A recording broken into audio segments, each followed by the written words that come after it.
저는 이우걸입니다. 시조를 쓰는 시인 중에서는 제가 비교적 젖을 많이 낸 것 같습니다. 창작집도 한 10권 정도 있고, 비평집도 3권 있고, 산문집도 있고, 시선집도 있고, 시해설집도 있고, 여러 종류의 글을 쓰려고 노력을 했는데 다 합쳐도 결국은 시조에 관한 이야기입니다. 그래서 제가 이런 책을 많이 내게 된 것은 시조에 대해서 너무 사랑하는 마음이 많고 또 다혈질적이고 이러다 보니까 책을 많이 낸 것 같습니다.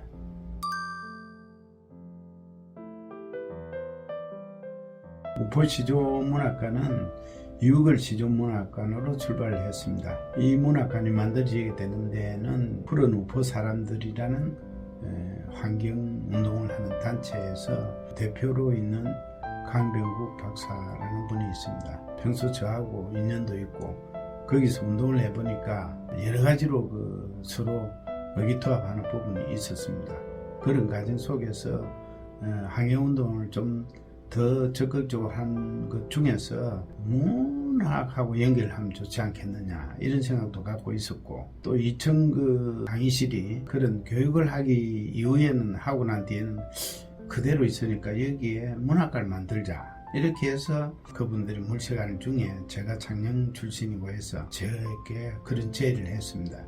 그래서 제가 좋은 일이라고 생각하고 응하게 되었고, 그래서 하다가 이제 이름을 바꾸게 된 것은 문학관 협회 등록을 하려고 보니까 생존 작가 문학관은 우리가 회원으로 받아들이지 않는다 이렇게 해서 푸른 우포 사람들이 결국 우포 시조 문학관을 하는 게 좋겠다. 그래서 우포 시조 문학관을 이름 변경했고, 활동은 시조 쓰는 분들은 아시겠습니다만은 시조 세미나도 많이 하고, 그 다음 지역 사람의 시조에 대한 계몽운동도 하고, 또 거기서 시화전도 하고 시낭송회도 하고 이렇게 해서 특히 창녕 지역 사람들한테 문화적으로 많은 영향을 끼치고 있다고 볼 수 있습니다.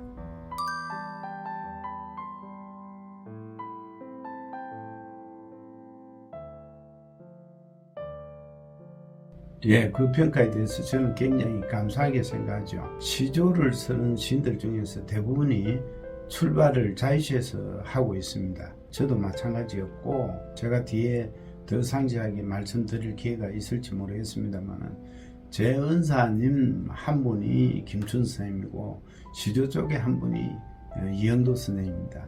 그러니까 이 두 분의 영향을 받으면서 시조를 썼습니다. 제가 시조를 습작 과정은 경북대 학부를 통해서 김춘 선생님의 평을 들으면서 작품을 발전시켜 나갔기 때문에, 김춘 선생님은 현대시에 있어서도 굉장히 실험적인 분이라서 언어에 대한 각성을 굉장히 강조하시고, 또 필요 없는 말을 절대 쓰지 못하게 하시는 그런 분이고, 또 언어에 대한 철학을 가져야 된다 이런 생각을 가진 분이고, 이영도 선생님 지도 과정에서 제가 느낀 것은 역시 언어의 절약하고 성화를 굉장히 강조하셨습니다. 성화라는 건 결국 말하자면 감정이 생경하게 들이건 것으로 시를 쓰지 말고, 시가 그 한 차원을 넘어서 아주 넘어졌을 때 그 시가 좋은 시다. 이영도 선생님 그렇게 생각하시는 것 같습니다. 그걸 제가 체득하고 제 나름대로 작품 받아들이려고 하는 과정에서 아마 제가 갖고 있는 김춘 선생님의 그 실험성과 현대성, 이영도 선생님의 언어 절약, 성화 이런 게 합쳐져서 현대시적이다 이런 평가를 받는 게 아니냐 이런 생각이 듭니다.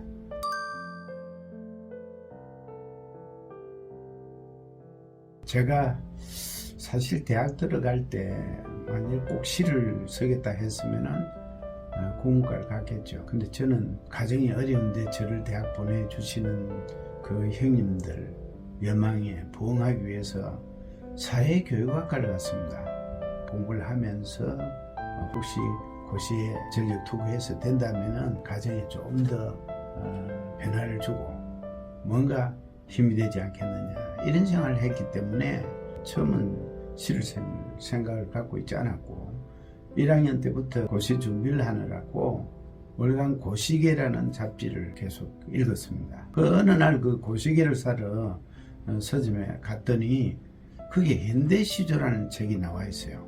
그래서 이런 잡지도 있는가 생각하고 사서 머리를 식힐 때 한번 읽어보자 이렇게 사왔는데, 어느 날 그 비가 오고 이런 날 저하고 같이 재수 복학생이었던 어느 학생이 와서 제가 그 고시계나 보고 무슨 법의 기초적인 저서들을 읽고 이러니까 너는 어떻게 학문을 그렇게 권력의 도구로 삼느냐 그러면서 자기 수필을 읽어주고 간 적이 있습니다. 그래 나는 농촌에서 바로 우리 동네 사람들과 농사를 지으면서 이런 내 서정을 펼치면서 살고 싶다 이러고 갔는데, 그 사람의 글이 감동적이라서 아니고 그 사람이 갖고 있는 소박한 여망이 제가 볼 때는 참 부러워 보였습니다. 그래서 그날 저녁에 현대시조라는 책을 펼쳐놓고 읽어봤는데, 거기에 김상욱 선생 일이 나오고 그 다음에 이영도 선생님의 모란이라는 작품이 나왔어요. 그 작품만 제 눈에 보였어요. 그 작품이 이랬습니다. 연미여 도사리를 수로 그리움은 아득하고 가슴 열면 몰려드는 겹겹이 먼 하늘, 바람만 봄이 겨우네 옷자락을 흔든다. 저는 이 작품을 보고 첫째 모란이라는 제목으로 글을 쓰면서 본문에는 모란이라는 말이 한 번도 들어가지 않습니다. 그러면서도 피상적인 것이 아니고 한 여인의 어떤 그리움 같은 이런 것이 그 꽃 속에 잘 담겨있다 생각하면서 이 정도라면 참 시절 쓸만하지 않느냐 이런 생각을 하고, 그날 밤에 제가 중학교 때 배웠던 그런 솜씨로 작품을 두 편 썼습니다. 그 작품이 하나는 코고무신이고 하나는 엽서였습니다. 그래서 이걸 이왕선짐에 다른 사람이 어떻게 볼까 객관적인 평가를 받고 싶은 생각도 있고, 그래서 학보사 투고함에다 넣었습니다. 그러고 까맣게 잊어버렸는데 2주 뒤에 아이들이 형 글도 씁니까? 이러면서 학보를 갖다 주더라고요. 그 보니까 인쇄되어 있는 작품이 노트에 제 악필로 쓰여졌을 때하고는 너무나 차이가 있었고 작품이 참 좋아 보였어요. 그런 감동을 제가 느꼈는데, 방학 될 때쯤 학보에는 반드시 김준수 선생님이 본보의 문해란을 평한다 이래가지고 학보에 발표된 작품 평을 쭉 했어요. 그런데 그 평한 제목 다음으로 큰 중간 제목점으로 우수한 영향력 엿보인 시조작품 이렇게 적어놔서 읽어보니까 제 작품을 굉장히 좋게 평가를 해놨더라고요. 일반적으로 김준생은 학생들한테 호평을 잘 하지 않습니다. 굉장히 까다롭게 하시고, 아마 문해지 그 신인 심사 같은 데도 가셔가지고 마음에 안 들 때는 대상자 없음 이렇게 해가지고 아마추어리즘의 극복이라는 이야기를 쓰시면서 아마추어가 이렇게 흥행하는 시대는 바람직하지 않다. 아마추어를 시인으로 내세워서는 안 된다. 뭐 이런 청렴성과 엄격성 이런 걸 갖고 있는 분인데, 이 정도 이야기하면은 나는 시를 쓸 자질이 있는 사람 아니겠느냐. 그래서 이제 그때부터 시조를 쓰게 되었고, 학번마다 나오면 김춘선 평을 받으니까 한 번은 그 대구 동성로 그 전원다실에서 시화전을 했습니다. 김춘선이 오시느냐 안 오시느냐 이게 우리한테는 관건이었어요. 그런데 김춘선이 동료 건기호 선생님하고 같이 들어오셨는데, 들어오시면은 꼭 그 메모록에 기, 입실 이렇게 적지 작품이 좋니 나쁘니 이런 이야기를 절대 안 하는 분인데 거기에 기, 입실 이렇게 적어놨어요. 그런데 건기호 선생님이 김춘선한테 너는 추천을 받아야 될 수준이다. 그러니까 월요일날 시조를 5편 가지고 김춘선이 연구실로 10시까지 온나. 그래서 제가 갔죠. 김춘선이 제 작품을 보고 이거 뭐 하려고 가져왔느냐 이렇게 이야기를 하시기에 제가 선생님한테 추천을 받고 싶어 갖고 왔습니다. 아주 표정이 그렇게 부드럽지가 못했어요. 그 건기호 선생님도 수업을 마치시고 들어오셔가지고 건기호 선생님 보고 김 선생님이 그러시더라고요. 이분이 추천을 받겠다는데 건 교수 이거 추천 받아도 될 만한 작품 한번 보게 이렇게 하셨는데, 건기호 교수님이 이분은 충분히 추천을 받을 수 있는 자격이 있다고 생각합니다 이렇게 이야기하는데, 김 선생이 글쎄 이렇게 하시더라고요. 그래서 그 자리에서 제가 나왔죠. 굉장히 그 자존심도 상하고 이래서 그 작품을 월간문학에 보냈어요. 그랬더니 일주일 뒤에 편지를 받았는데, 월간문학이 계절별로 뽑는데 그때 상당히 그 건의가 있었습니다. 이영도 선생이 그 편지에 이분이 이번에 당선작이다. 그랬는데 본인이 포기를 해주면 이듬해 현대시합으로 데뷔를 시키고 싶다. 그래서 스님 따르겠습니다. 말씀을 따르겠습니다. 이렇게 했는데 그때부터 이제 달마다 5번씩 보내달라 해서 보내면은 이영도선 평이 이제 내려옵니다. 늘 이야기하는 게 필요 없는 토시를 쓰지 마라. 너무 수사가 야단스러우면 시의 맛을 떨어뜨린다. 신경한 이미지 또는 덜 익은 감정으로 시를 쓰지 마라. 폭 있게 써서라. 이런 이야기를 계속 하셨어요. 그렇게 11월, 12월까지 갔는데 1월 후에는 제가 추천이 되지 않겠느냐 참 기대를 하고 있었습니다. 그런데 1월 후에도 또 안 나왔더라고요. 2월 후에 보니까 이슬, 지환 이렇게 추천이 됐어요. 그래서 기분이 좋아서 이제 그 책을 많이 사가 친구들한테 막 나누어 주고 자랑도 하고 그랬는데 그때만 하더라도 추천 제도가 있는 잡지가 몇 개 안 돼서 시인이 된다는 게 그렇게 쉽지 않았어요. 그리고 이제 4월 후에 서대하는 작품이 또 추천이 되었고 그 다음에 10월 후에 도리원 주변이라는 작품을 추천이 됐는데 거기 심사평도 이구는 어떤 사물에 관심을 가져도 그 사물을 시로서 읽히게 하는 능력을 갖고 있다. 대성하기를 빈다. 이렇게 적어놨어요. 그래서 저는 추천 받을 때도 8개월 만에 받은 시험인데 보통 보면 3년, 4년 어떤 사람은 영원히 못 받기도 하고 이런 그 까다로운 절차에 있으니까 성지를 갖고 있었죠.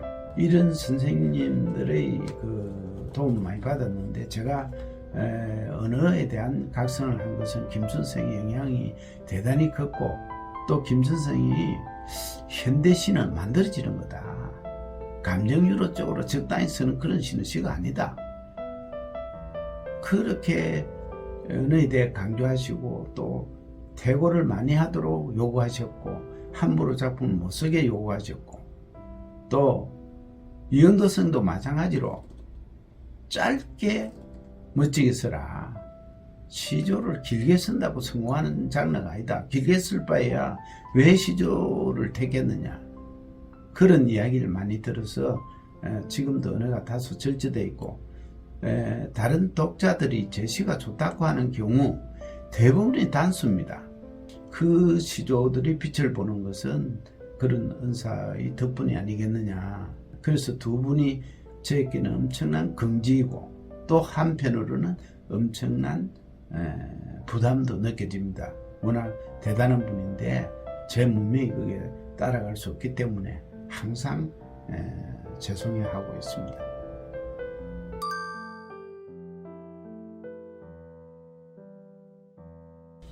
제 첫 시집이 1977년에 나온 지금은 누군가 왔습니다. 그러고 이제 제가 현재까지 한 10건의 시집을 내었는데 제 시는 제 나름대로의 시론이 반영된 것 같습니다. 가령 예를 들어서 초기 작품들, 데뷔한 전후의 작품들을 보면은 시조 형식을 잘 지키겠다는 전통적인 의식을 갖고 있었고 그 다음에 아름답게 서겠다는 의식을 많이 갖고 있었어요.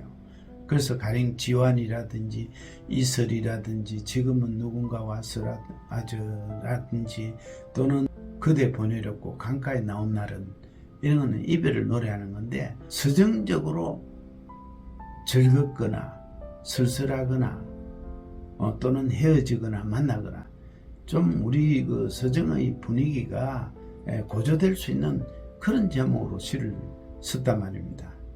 그런데 제가 그 군에 갔다 와서부터 작품을 썼습니다만은 그 당시에 우리 학내에는 교련반대 데모가 굉장했습니다. 시조가 너무 현실하고 동떨어져 있는 거 아니냐. 그래서 이제 저는 시조를 가능하면은 현실적인 걸 쓰자. 가장 우리 생활에 가까운 걸 쓰고 가장 우리 시대에 맞은 시조를 쓰자. 이런 생각을 한 거죠. 그러다 보니까 예를 들어서 뭐 비누라든지 또는 하수구라든지 또 변기라든지 가장 비천하고 시적 제재가 되기 어려운 그런 걸 가지고 일부러 쓰려고 노력을 했습니다. 이런 과정을 이제 거치면서 이게 굉장히 긴 시간인데 참여시들이 성공한 시들은 전부가 그렇 현실의식만 있는 게 아니고 서정성이 뒷받침된 거 아니면 절대 시로서 남지 않는다. 서정성과 그 현장성 또는 현실성이 어느 정도 조화를 이루고 있느냐, 여기에 포인트를 맞추고 고민도 많이 하고 이랬습니다. 아직도 거기 있다는 고위 기념 그 시집인데 그 근처로 왔을 때는 이제 이 시조가 본령은 단시조다.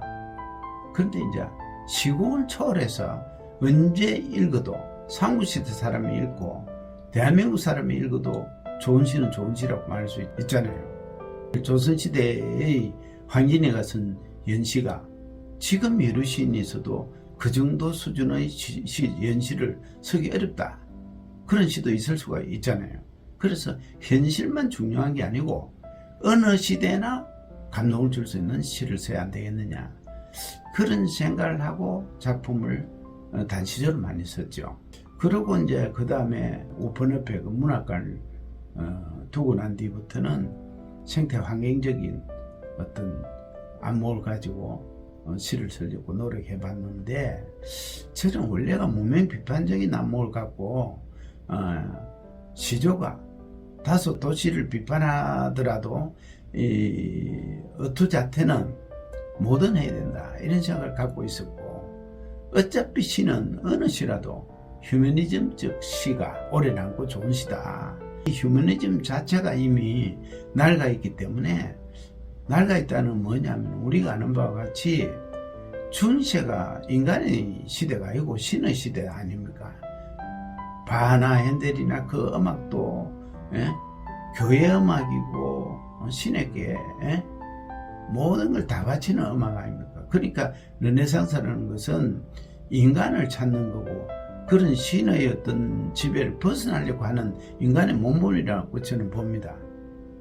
그래서 이제 인간 중심의 어떤 그런 휴머니즘이 나왔지만은, 이 인간이 그만해서 자기를 돌봐주는 자연을 훼손시키는 정도까지 와버렸기 때문에 휴머니즘이 그런 뜻이라면 이미 바뀌어야 된다는 거죠.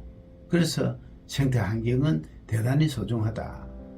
그래서 그 니체 같은 사람도 그런 얘기 했는데, 생태 환경적인 것은 따지고 보면은 뉴 휴머니즘이다. 이런 식으로 이야기를 할 수가 있잖아요. 그래서 저는 지금 생각해 본다면은 뉴 휴머니즘적인 작품을 앞으로 써야 되지 않겠느냐, 이런 생각을 하고 있습니다.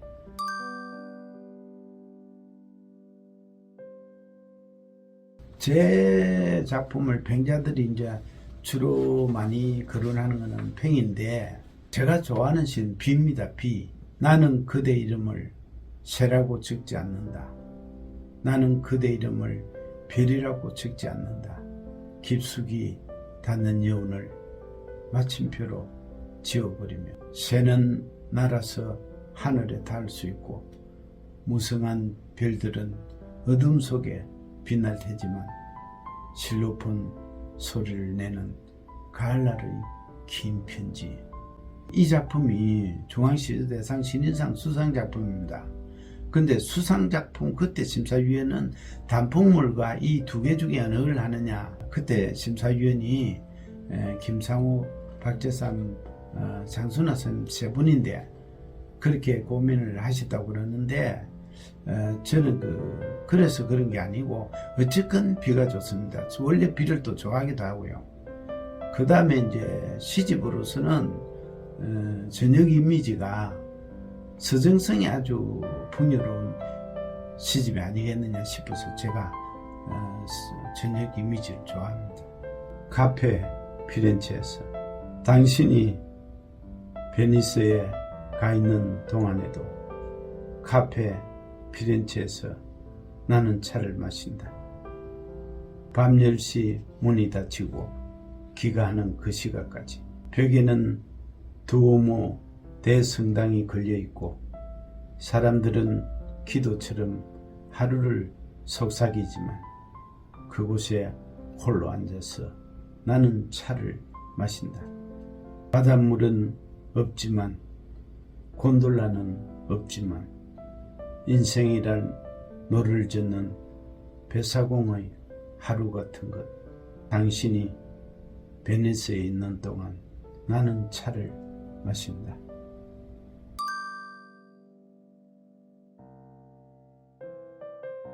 제가 그 참여시가 아까 얘기할 때 성공한 참여시들은 전부 현실 의식이 강하더라도 서정성이 뒷받침되어 있다 하는 거 절감을 하고, 시조의 경우는 가락이 얼마나 자연스러우냐 이게 중요하기 때문에 음보 체크를 하면서 자수가 문제가 아니고 읽을 때 가락이 유연하게 흘러가느냐, 요거 첫 번째고, 두 번째는 서정성과 시대성 또는 현실성이 얼마만큼 조화롭느냐, 여기에 신경을 씁니다.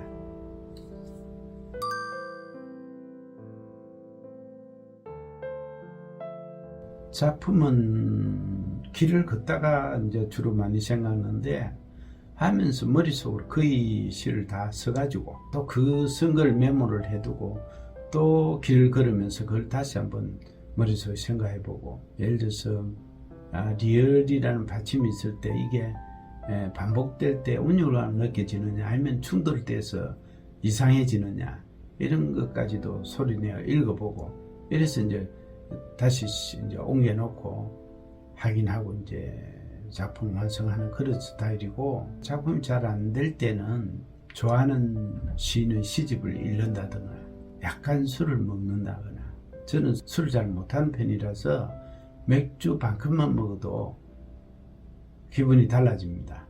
약간 취했을 때 세상을 낭만적으로 볼 수 있고, 또 어떤 때는 이제 옛날 보고 싶던 사람인데 지금은 죽었다거나 아니면 외국에 갔다거나 무슨 이유로든지 만날 수 없는 사람들, 그런 사람 생각하면은 인간으로서 절실한 어떤 느낌을 가질 수 있습니다. 그래서 그런 거 생각하면서 옹호 청탁에 와서 지면도 욕심이 나고, 내 꼭 글을 쓰고 싶다 할 때는 그런 걸 통해서 옛날 작품을 다시 꺼내서 해서 시로 만들어내는 경우가 많았습니다.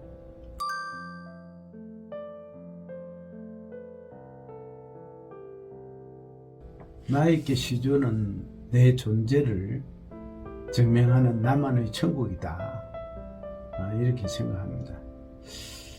그렇게 많은 사람들이 시조만은 쓰지 마라, 또 아니면은 문학만은 하지 마라, 그런 이야기를 많이 들으면서도 결국 이 길을 선택한 것은 저로서는 굉장히 성공할 수 없는 길이라고 다른 사람들이 예측했지만은, 제 스스로 생각해 보면은 다른 어떤 일을 하는 것보다 시조를 쓰고 있을 때 시간 가는 줄 모르고 내 자신만도 잊고 작품 속에 몰입하고, 그 몰입한 시간이 나한테 엄청난 희열을 준다는 거죠. 그렇게 본다면은 나는 지금 시조를 써서 성공한 사람이다. 그렇기 때문에 시조에 몰입하는 그 시간이 나한테는 천국에 살고 있는 시간이다. 그렇게 해서 그런 이야기를 했습니다.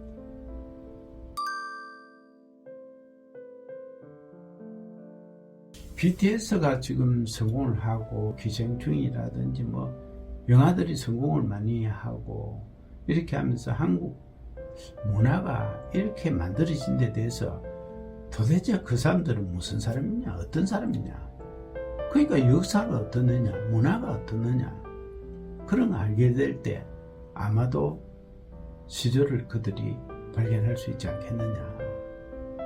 그리고 우리 시대도 또 굉장히 스피드 시대 아닙니까? 그러다 보니까 소설도 긴 소설 많이 안 읽는다는 이야기, 수필도 백자수필 뭐 어쩌고 이런 이야기를 하고 있는 판에 시조는 아예 짧은 시, 저는 아까도 그 이영도 선생님 말씀도 했습니다만은 시조는 길어서 성공하는 장르는 아니다. 그럼 어떻게 짧게 감동적으로 썼냐 하는 것은 우리가 해결할 문제죠.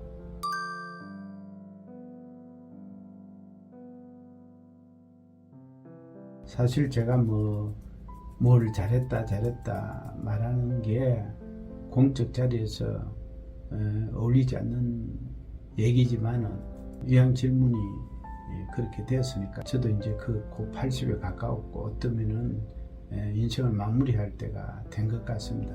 그런 과정에서 본다면은 제가 시조에 대해서 나름대로 많은 일을 하려고 노력한 것은 사실이고, 또 그걸 제가 회고하면서 생각해 보면은 제 스스로 다른 분이 인정을 하건 안 하건 그걸 떠나서 보람이 있었다 싶은 이야기들을 몇 가지 하겠습니다. 저는 뭐 고향에서 예를 든다면은 경남시조문학회장도 했고, 마산문인협회, 경남문인협회 회장도 했고, 경남문학관장도 했고, 또 시조단 일로 본다면은 오늘의 시조시인회 의장도 2번이나 했고, 한국시인협회 이사장도 했고, 또 46살부터 지금까지 신춘문예 심사위원으로 활동을 하고 있으니까 저하고 그 사람들이 스승이라 또는 선생님이라 안 하더라도 일반적으로 사제관계에 연을 맺은 사람들도 숫자도 많습니다. 그만큼 제가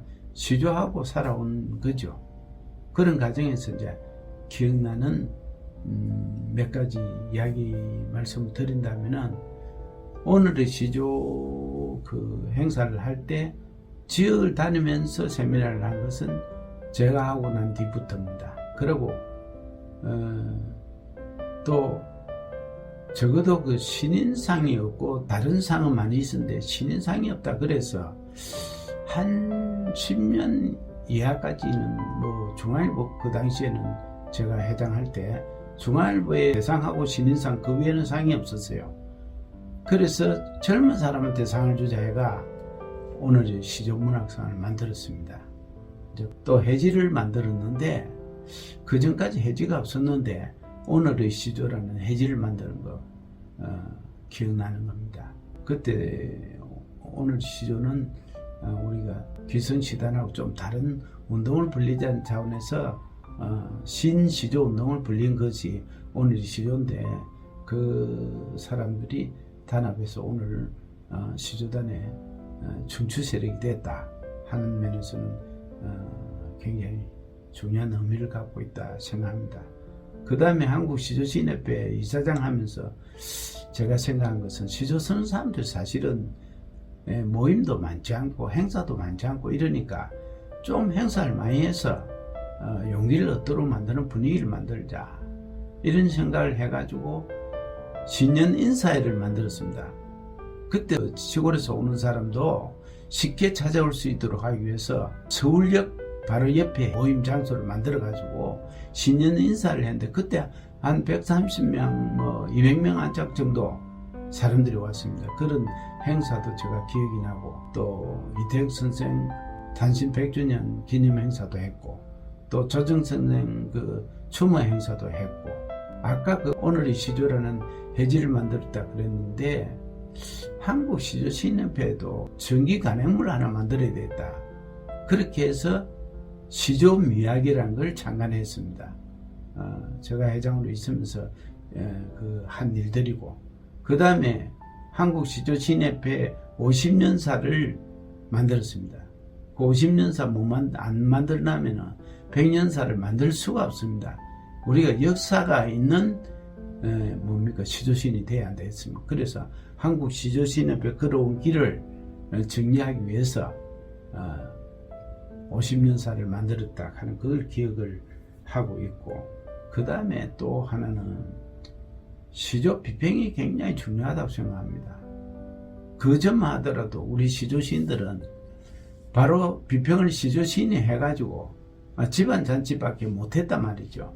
그래서 유력 평론가들이 시조에 대해 비평을 좀 할 수 있는 장을 열어주자.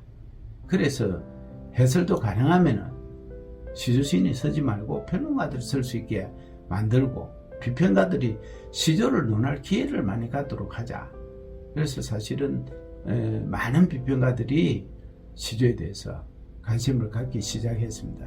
그래서 많은 그 간행물도 나오게 했는데, 예를 든다면은 원래 전공을 해서 현대문학에 시조시학 시고 이렇게 하고 연전물도 내고 열심히 활동하던 박철희 선생을 비롯해서 조남현, 장경열, 유성우, 특히 지역에서 활동하고 있는 구무령, 또 정미수, 무슨 은경이, 이현성 교수, 김진희 교수, 많은 사람들이 시조 비평을 쓰게 된 것은 우리 그런 운동에 힘입은 바가 상당히 크다고 저는 말할 수 있다고 생각합니다.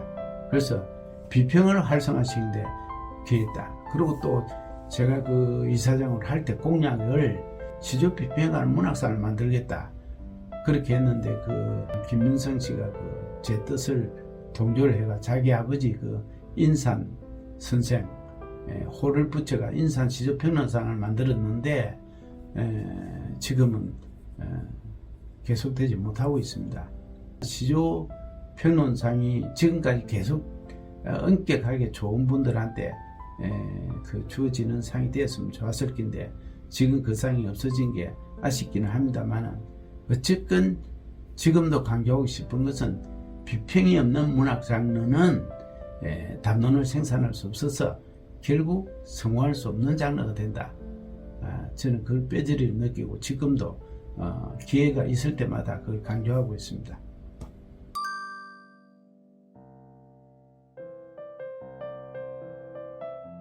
강조하고 싶은 건 첫째 하나는 교육과정에 시조작법이 안 들어가면 앞으로 후배들이 우리 일반 국민들이 시조 쓰는 방법을 모릅니다.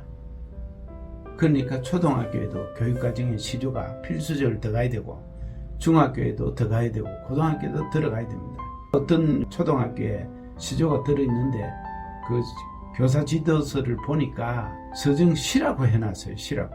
시조라는 걸 안 밝힙니다. 결국 시로서 시조가 들어간 것 뿐이지 시조를 꼭 가르칠 이유가 없다는 거예요. 그러니까 초등학교 교사가 시조를 모르는 건 당연하지 않습니까? 그래서 우리 후배 시인들이 또는 시조를 연구한 사람들이 그 운동을 벌려야 된다는 것 저는 지금도 뼈저리게 느끼고 있습니다. 시조 교육 과정을 만들어야 된다. 그 다음에 시조 인구가 자꾸 줄어드는 이유 중에 하나는요, 시조를 배울 데가 없습니다. 일반 국민이. 예를 들어서 평생교육센터나 이런 곳에도 시조 강좌가 없습니다. 이게 큰일 아닙니까? 그 다음 또 하나는 모든 시인들이 한 명이라도 시조 시인을 늘리도록 노력해야 된다 하는 것. 그 다음 또 하나는 시조 전문지가 있어야 되는데 정말 시조를 위한 전문지가 있어야 됩니다. 그 전문지도 많을 때는 고급 전문지가 있어야 되고 잘못된 책들은 오히려 시조를 다른 길로 이끌어갈 수 있기 때문에 폐해를 끼칠 수도 있습니다. 그러니까 정말 시조를 위한 바른 길을 가게 하려고 하는 시조 전문지가 있어야 된다. 시조 전문지가 많아져 갈 때는 고급 전문지가 있어야 된다. 거기에는 아무나 실을 수 없을 만큼 좋은 작품이 아니면 안 실른다 하는 고급 전문지가 있어가지고 그 잡지 자체가 비평의 역할을 할 수 있는 것이 되었으면 좋겠다. 그 다음에 세 번째는요, 시조 문학상을 잘 운영해야 됩니다. 제가 월간문학에서도 그 이야기를 강조했고 여러 기회 있을 때마다 했습니다. 문학상을 공정하게 운영하지 않으면은 문학 시조의 길을 오도하게 해서 많은 후배들에게 비난을 받을 겁니다. 또 시조가 잘못되어 갈 겁니다. 하나 더 강조하고 싶은 것은 후배들한테 특히 그런 풍토를 만들어 달라는 부탁을 드리고 싶습니다. 시집을 받으려고 생각하지 말고 좋은 시집을 자기가 사야 됩니다. 그래야 시조집도 많이 팔리고 메이저급 출판사에서 좋은 시조집을 내려고 할 겁니다. 왜? 좋은 시조면 팔린다 하는 공식이 만들어져야 되지. 안 팔리는데 자본주의사에서 자기가 손해봐가며 시집을 만들겠느냐. 그 시조집이 메이저급에서 취급 안 한다는 것은 두 가지 이유일 겁니다. 첫째 하나는 자기들 볼 때 문화적으로 별 의미가 없다 했을 때 안 만들 수 있고, 두 번째로는 돈이 안 되면 안 만들 거 아니냐 이게. 이 두 개를 충족시킬 수 있도록 우리 기성 시단의 문인들이 홍보 운동을 많이 해야 된다. 독자들한테 이제 말하고 싶은 것은 자세히 보면은 좋은 시조가 많이 있습니다. 제가 신동네에서 냈던 공정한 신사에서 연재를 했는데 그걸 신동네에서 책으로 낸 현대지조 산책이라는 작품을 사서 읽어보면은 좋은 시조를 쓰는 지금 젊은 시인들이 숫자가 굉장히 많다는 겁니다. 그런 많은 사람 시를 읽으면서 시조에 대한 사랑을 독자들이 만들어줘야 한국 문화가 더 발전하고 주체성 있는 문화가 되고 그야말로 국적 있는 문화가 발전할 수 있는 계기가 되지 않겠느냐. 그러니까 독자 여러분들도 시에 대해서 좀 더 애정을 많이 갖고 봐달라 하는 부탁을 드리고 싶습니다. 감사합니다.